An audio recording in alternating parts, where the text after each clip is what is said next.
ఆ ఊరి పేరు సిద్ధపురి. ఆ ఊరిలో సిద్ధేశ్వర స్వామి ఆలయం ఉంది. ఆ సిద్ధేశ్వర స్వామి ఆలయం పేరు మీద గాని ఆ ఊరికి సిద్ధపురి అనే నామం వచ్చింది. సమయం సాయంత్రం 6 అవుతోంది. నెమ్మదిగా చీకట్లో అలుముకుంటున్నాయి. ఒక వ్యక్తి ఆలయంలో డప్పు కొట్టుకుంటూ ఈ విధంగా అరుస్తున్నాడు. చీకటి పడిన తర్వాత అందరూ ఆలయంలోంచి బయటకు వెళ్ళిపోండి. ఆలయంలో ఎవరూ ఉండకూడదు. సిద్ధులు వచ్చి పూజ చేసే సమయంలో ఆలయంలో ఎవరైనా ఉంటే చనిపోతారు. అందరూ ఆలయం బయటకు వెళ్ళిపోండి అని కేకలు వేస్తున్నాడు. ఆలయంలో ఉన్న భక్తులంతా ఆ డప్పు శబ్దం విని ఆలయం బయటకు వచ్చేశారు. ఆలయ ప్రధాన పూజారి అయిన శివాచార్యులు ఆలయం ప్రధాన ద్వారాన్ని మూసివేసి తాళం వేసి ఆలయం రేపు సూర్యోదయంతోనే తెరవబడుతుంది. ఇంతవరకు ఆలయం చుట్టుపక్కలకి ఎవరూ రాకండి, వచ్చి ప్రాణాల మీదకి తెచ్చుకోకండి అని కఠినమైన స్వరంతో హెచ్చరించి అక్కడి నుంచి వెళ్ళిపోయాడు. సిద్ధేశ్వర ఆలయం చాలా పురాతన ఆలయం. చుట్టుపక్కల ఓళ్లలో ఆలయానికి బాగా ప్రాచుర్యం ఉంది. అయితే ఆలయంలో చీకటి పడిన తర్వాత స్వయంగా స్వర్గం నుంచి సిద్ధులు వచ్చి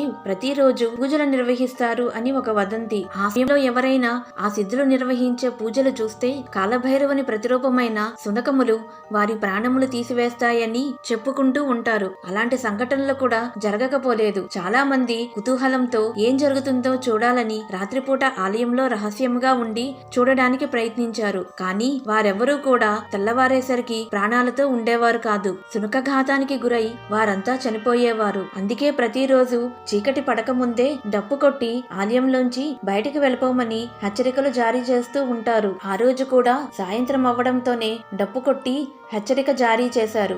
ఆలయంలోంచి అందరూ వెళ్లిపోయారు. ఆలయ ప్రధాన అర్చకుడైన శివాచార్యులు ఇప్పటిలాగే ప్రధాన ద్వారాన్ని మూసివేసి తాళం వేసి వెళ్లిపోయారు. ఆలయంలోని ఒక పెద్ద రాయి చివరన దాక్కుని ఉన్న జర్నలిస్ట్ ప్రతాప్ బయటకు వచ్చాడు. ఆలయంలో అక్కడక్కడ సీసీ కెమెరాలను పెట్టాడు. మరలా వెళ్లి అదే పెద్ద రాయి వెనకాల దాక్కుని సిద్ధుల రాక కోసం వేచి చూస్తున్నాడు. అర్ధరాత్రి అయ్యింది. ఒక్కసారిగా ఆలయమంతా వెలుగులు కమ్ముకున్నాయి.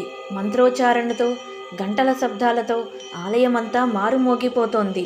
ఆకాశంలోంచి తెల్లని ఆకారాల్లో సిద్ధులు ఆలయంలోనికి వచ్చి పూజలు నిర్వహించడం మొదలుపెట్టారు. ఆ దృశ్యం చూస్తున్న జర్నలిస్ట్ విక్రమ్కు మతిపోయింది. ఇదేమిటి, నిజంగానే సిద్ధులు ఉన్నారా? నిజంగానే స్వర్గం నుంచి సిద్ధులు వచ్చి పూజలు నిర్వహిస్తారా అని ఆశ్చర్యంతో కళ్ళు పెద్దవి చేసి చూస్తున్నాడు. సిద్ధులు పూజ చేయడం పూర్తి చేసి ఆకాశంలోనికి ఎగిరిపోయారు. అంతే, ఎక్కడి నుంచి వచ్చాయో పెద్ద 2 నల్ల సునకాలు విక్రమ్ మీద దాడి చేయడం మొదలెట్టాయి. విక్రమ్ ప్రాణభయంతో ఆలయమంతా పరుగులు తీస్తున్నాడు. సహాయం కోసం గట్టిగట్టిగా కేకలు వేస్తున్నాడు. అయినప్పటికీ అతని ఆవేదన అరణ్యరోదనే అయ్యింది.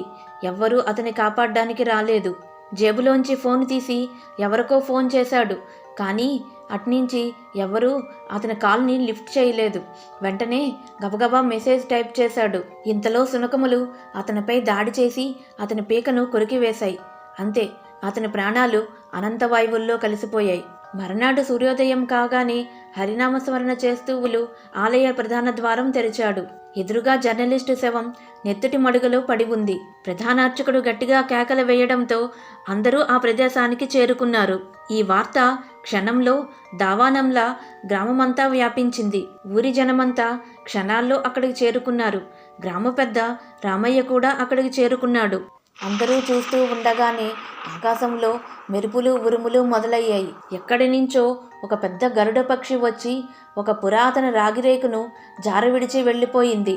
ఆ రాగిరేకులో చనిపోయిన వ్యక్తి సిద్ధుల పూజ చూడడం వల్లే చనిపోయాడని, ఇది దేవుడు విధించిన శిక్ష అని రాసి ఉంది.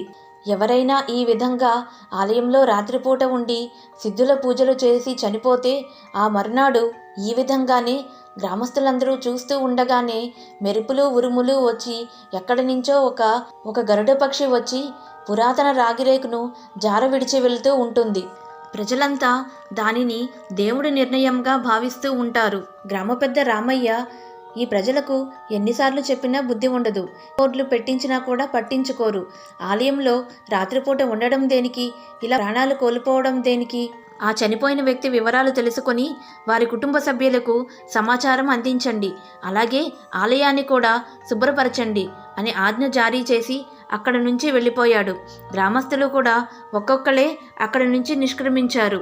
ఎస్ఐ ప్రతాప్కి ఒక ఫ్యాక్స్ వచ్చింది. అది చూసి ఒక్కసారి నాన్సెన్స్ అని గట్టిగా అరిచాడు. పక్కనే ఉన్న అతని కొలీగ్స్ ఏమైంది సార్, ఆ ఫ్యాక్స్లో ఏముంది అసలు అని అడిగారు.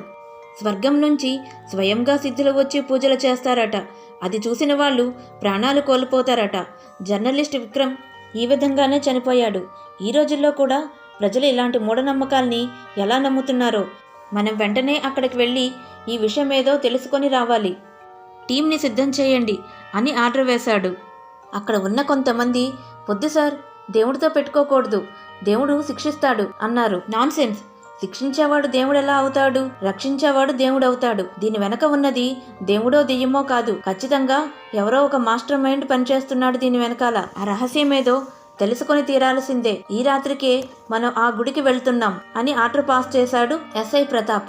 ఎస్ఐ ప్రతాప్ తన టీంతో కలిసి గ్రామ పెద్ద రామయ్యను కలుసుకున్నాడు. గ్రామ పెద్ద ఆలయ ప్రధాన అర్చకుడైన శివాచార్యులు, వద్దు సార్, ఇదివరకే చాలా మంది ఇలాగే మొండిగా ఆలయంలోనికి వెళ్లి ప్రాణాలు కోల్పోయారు. మీ మంచి కోసమే చెప్తున్నాం, రాత్రిపూట ఆలయంలో ఉండడం చాలా ప్రమాదం అని చెప్పారు. దానికి ఎస్ఐ ప్రతాప్, ఇలాంటి మూఢనమ్మకాలు నేను అస్సలు నమ్మను, నా కళ్ళతో చూస్తే గాని నేను ఏదీ నమ్మను. కేసుని ఇన్వెస్టిగేషన్ చెయ్యమని మాకు పైనుంచి ఆర్డర్స్ వచ్చాయి, మీరు దానికి తప్పకుండా సహకరించాలి, లేదు అంటే చట్టం దృష్టిలో మీరు కూడా నేరస్తులవుతారు అని అన్నాడు. ఇక చేసేదేమీ లేక రామయ్య శివాచార్యులు కూడా వారు రాత్రిపూట ఆలయంలో ఉండడానికి ఒప్పుకున్నారు. ఆ రాత్రి ఎస్ఐ ప్రతాప్ టీంతో కలిసి ఆలయంలో ఉన్నాడు. బయట నుంచి ఎప్పట్లాగే శివాచార్యులు ప్రధాన ద్వారాన్ని మూసివేశాడు. గ్రామ పెద్ద రామయ్య, రేపటి రోజు చాలా దుర్దినం, వీరి చావుల్ని మన కళ్ళతో చూడాల్సి వస్తుంది, ఎంత చెప్పినా వినకుండా మృత్యువు కోరల్లోకి అడుగు పెట్టారు వీళ్ళు అనుకుంటూ వెళ్లిపోయాడు. మరి ఎస్ఐ ప్రతాప్ ఆ రహస్యాన్ని ఛేదిస్తాడా, లేదా రామయ్య భావించినట్లు ఆ మృత్యు సునకాలకు